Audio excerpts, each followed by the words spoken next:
मैं सपना शर्मा, आप सभी का मेरे चैनल में स्वागत है।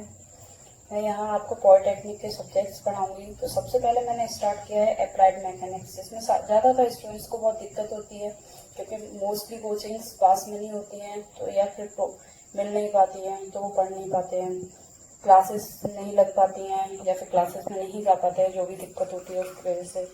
तो मैं यहाँ पे मैकेनिक्स पढ़ाऊंगी। इसके बाद में आपको कोई दिक्कत नहीं होगी। कोई भी क्वेश्चंस, कोई भी क्वारीज हैं तो आप कमेंट बॉक्स में मुझसे वो क्वेश्चन पूछ सकते हैं, या फिर कोई और सब्जेक्ट्स के बारे में कुछ पूछना है, या वो मेरे को स्टार्ट करना चाहिए, या फिर आप लोगों की वो रिक्वायरमेंट है तो आप वो भी मुझे कमेंट बॉक्स में पूछ सकते हैं। सबसे पहले आप सब्सक्राइब करें और बेल आइकन आ रहा होगा उसको प्रेस करना ना भूलें, और अपने ज़्यादा से ज़्यादा लोगों को, फ्रेंड्स को शेयर करें, बताएं इसके बारे में, जिससे उनकी भी हेल्प हो सके। ठीक है, सबसे पहले हम यहाँ पढ़ेंगे कि मैकेनिक्स क्या होता है। मैकेनिक्स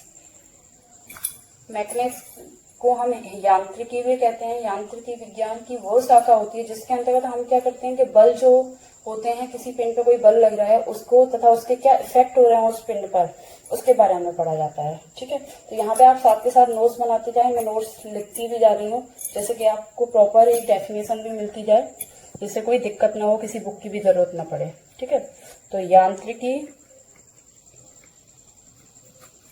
विज्ञान की एक शाखा है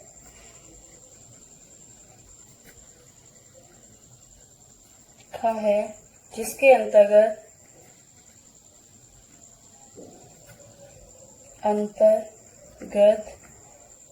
हम बलों तथा भौतिक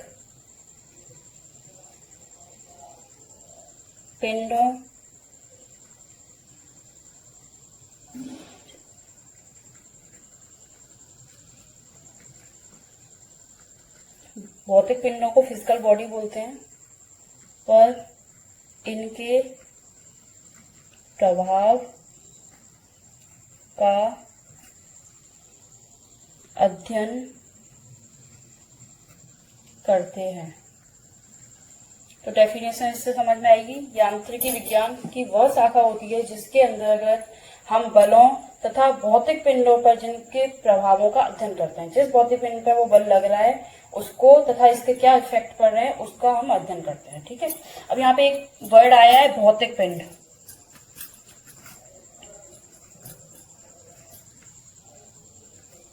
या फिजिकल बॉडी। तो ये भौतिक पिंड और ये फिजिकल बॉडी क्या होती है? ऐसा पिंड जिसे हम टच कर सकते हैं या फिर जिसको छू के देख सकते हैं हम उसको, ये सारी चीजों को हम भौतिक पिंड कर सकते हैं। ऐसा पिंड जिसे देखा या टच मतलब छुआ जा सके,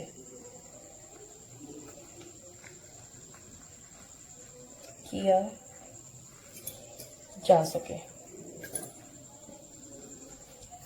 ठीक है, ऐसा पेन जिसे देखा जा सके या छुआ जा सके, जैसे हमारे टेबल होती है, कोई भी चीज, टीवी होती है, टेबल होती है, रिमोट होता है, पेन होता है, ये सारी चीजें बहुत ही फिजिकल बॉडीज है। ठीक है, फिजिकल बॉडी जो होती है उसको 2 पार्ट्स में डिवाइड किया गया है। फर्स्ट पार्ट होता है सॉलिड, सेकेंड पार्ट होता है फ्लूइड।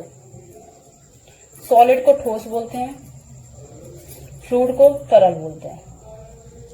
ठीक है, अब सॉलिड क्या होते हैं, जिसको हम ठोस बोलते हैं? वह पदार्थ जो सामान्य ताप पर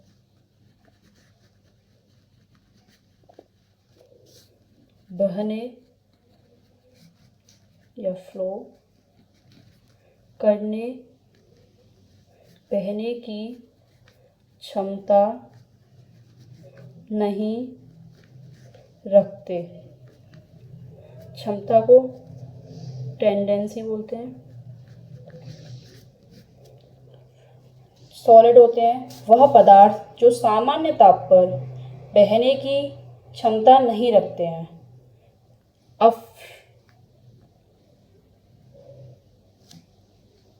अब फ्लूइड क्या होते हैं, जिसको हम तरल बोलते हैं, इसका अपोजिट हो जाएगा।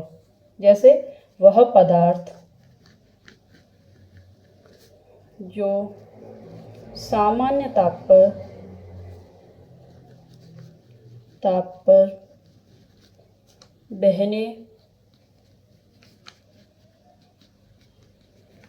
की क्षमता रखते हैं। इसमें एग्जाम्पल, जैसे कोई भी ठोस पदार्थ, कोई भी जैसे बॉडी है, टेबल है, जो भी ये सॉलिड्स होते हैं वो सारी चीज़ें आ गई आपकी, ठीक है। और फ्लूइड में एग्जाम्पल क्या होंगे, जैसे इसमें हम गैस भी आती है हमारी और इसमें लिक्विड भी आते हैं। जैसे गैस में हवा हो गई, हवा को देखा होगा पूरे में फ्लो करती रहती है। जैसे हमारे पास कोई भी गैस है, जैसे कोई भी हमने गैस बॉक्स के अंदर हम जैसे उसकी बोतल या किसी भी चीज़ को ओपन करेंगे, उसके अंदर से हमने देखा होगा कि वो निकल के पूरी जगह में फैल जाएगी, ठीक है। वैसे ही लिक्विड में जैसे मान लो पानी है, ठीक है। पानी हमने या तो फर्श पे डाला या फ्लोर पे, किसी भी जगह हमने जैसे ही उसको डालेंगे तो उसकी टेंडेंसी होती है कि वो बह के उस जगह से दूसरी जगह तक पहुंच जाएगा। उसमें हमने किसी की भी टेम्परेचर को, किसी भी चीज़ को चेंज करने की जरूरत नहीं पड़ी। तो सिंपल सी डेफिनेशन होती है, सॉलिड वो होते हैं जो पदार्थ सामान्य ताप पर बहते हैं, नहीं बहते हैं, और जो फ्लूइड वो होते हैं जो कि सामान्य ताप पर बह सकते हैं, ठीक है। होते हैं सॉलिड, दो टाइप के होते हैं सॉलिड। एक होती है रिजिड बॉडी,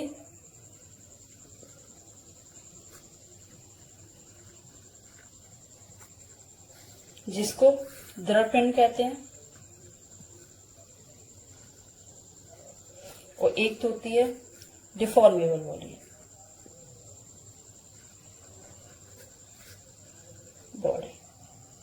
जिसको विरूपित पिंड कहा जाता है। अब इसके रिजिड बॉडी मतलब दृढ़ पिंड।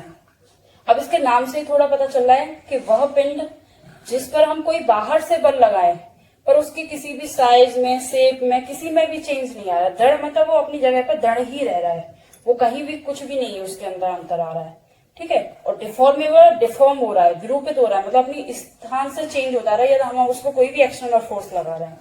तो इसकी रिजिड बॉडी की कभी कभी डेफिनेशन आ जाती है। तो रिजिड बॉडी की आप डेफिनेशन देख लीजिए। अभी ये इंट्रोडक्शन है, तो इसमें थोड़ी थोड़ी चीजें मैं आपको बताऊंगी जो शायद सिलेबस में नहीं आती हूँ, जिससे कि आपको थोड़ा उसके बारे में जानकारी होगी। तो क्या होगा ना, हम कोई डेफिनेशन पढ़ेंगे तो उसमें कोई वर्डिंग आएगी, तो उस वर्डिंग के बारे में हमें ऑलरेडी पता होगा, अच्छा ये चीज होती है, ठीक है। तो इसलिए इसका ये ना समझे करिए ये हमारे कोर्स में नहीं होता है तो इसको क्यों आप बता रही है, तो बस यही है, ठीक है। तो रिजिड बॉडी क्या है, वह पिंड, रिजिड बॉडी आ जाती है तो इसलिए मैं इसका पूरा अच्छे से बता रही हूँ। वह पिंड जिस पर कोई बाहरी बल, जिसको कहते हैं एक्सटर्नल फोर्स,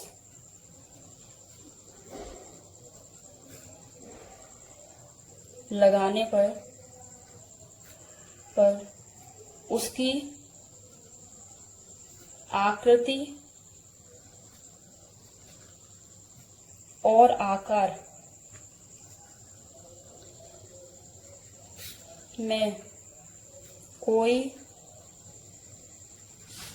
अंतर नहीं आता। यहाँ से आकृति एंड आकार मतलब shape and size,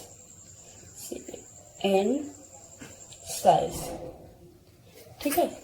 rigid body, दृढ़ पिंड वो होता है वह पिंड जिस पर कोई बाहरी बल लगाने से उसकी किसी भी शेप एंड साइज या आकृति और आकार में कोई अंतर नहीं आता। बॉडी, ये रिजिड बॉडी की बिल्कुल अपोजिट हो जाएगी। वह पिंड जिस पर कोई बाहरी बल लगाने पर उसकी आकृति एंड आकार में चेंज आ जाता है, ठीक है। तो ये वह पिंड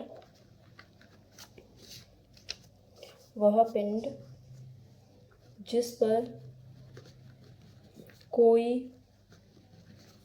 बाहरी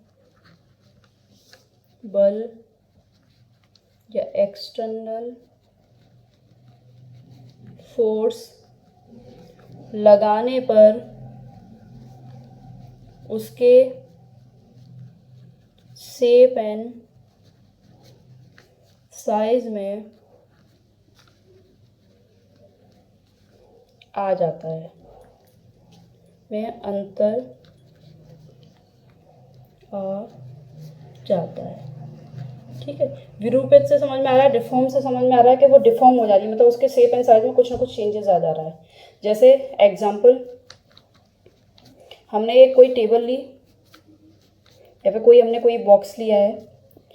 पहली बात ये है कि हम कोई भी एक बॉडी देख करके हम ये नहीं बता सकते हैं कि वो रिजिड बॉडी है या फिर डिफॉर्मेबल बॉडी है, क्योंकि ये फर्क पड़ता है कि हमने उस पर फोर्स कितना लगाया है, उस पर कितना फोर्स अप्लाई किया गया है। ठीक है, तो जैसे रिजिड बॉडी है, हमने ये एक बॉक्स लिया है, हमने इसमें कोई एक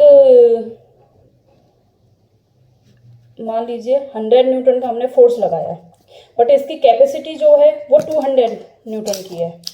ठीक है, तो जब 200 न्यूटन तक इस पर कुछ नहीं हो सकता है तो हम 100 न्यूटन की यदि इस पर लगाएंगे तो इसमें कोई फर्क नहीं पड़ेगा, ना ही ये डिफॉर्म होगी, ना इसकी यहाँ से ये थोड़ी कम होगी, ना इसकी लेंथ में कुछ अंतर होगा, कोई भी डिफरेंसेस नहीं आने वाले हैं, तो ये रिजिड बॉडी हो जाएगी। और जब हमने 200 जैसे न्यूटन, इसकी कैपेसिटी 200 है, हमने इस पर 300 न्यूटन या 250 न्यूटन इस तरीके से हमने यदि इस पर फोर्स लगाया है, तो ये क्या होगी, या तो टूट जाएगी या फिर इसकी लेंथ कम हो जाएगी। यदि हम यहाँ से करेंगे तो इसके इसमें बढ़ो, मतलब ये लंबी हो जाएगी। यदि हमने इसमें कंप्रेशन टाइप से, मतलब यदि इसको अंदर की साइड में हम फोर्स लगाएंगे तो ये कम हो जाएगी, इसकी लेंथ कम हो जाएगी।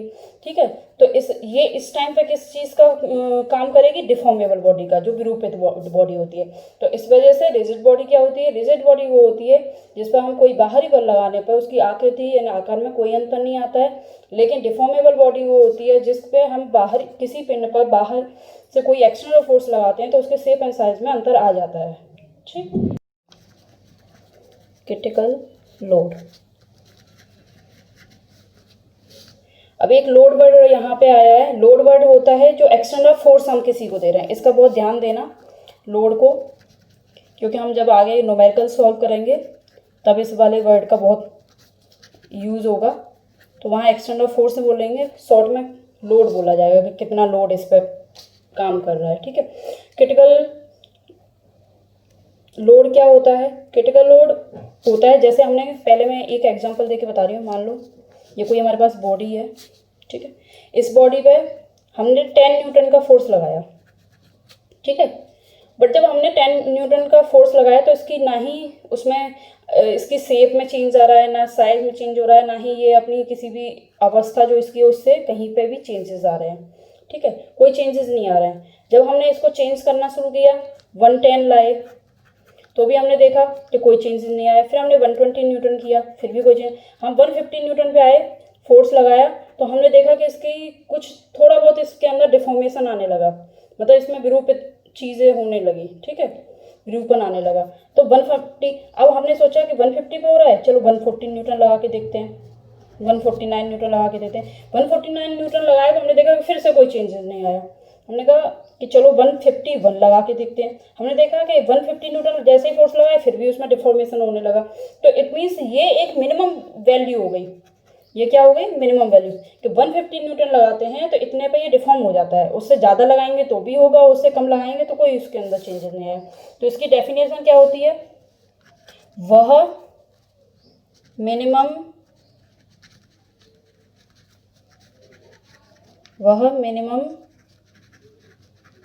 लोड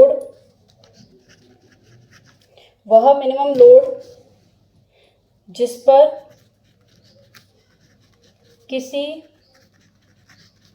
बॉडी या पिंड का डिफॉर्मेशन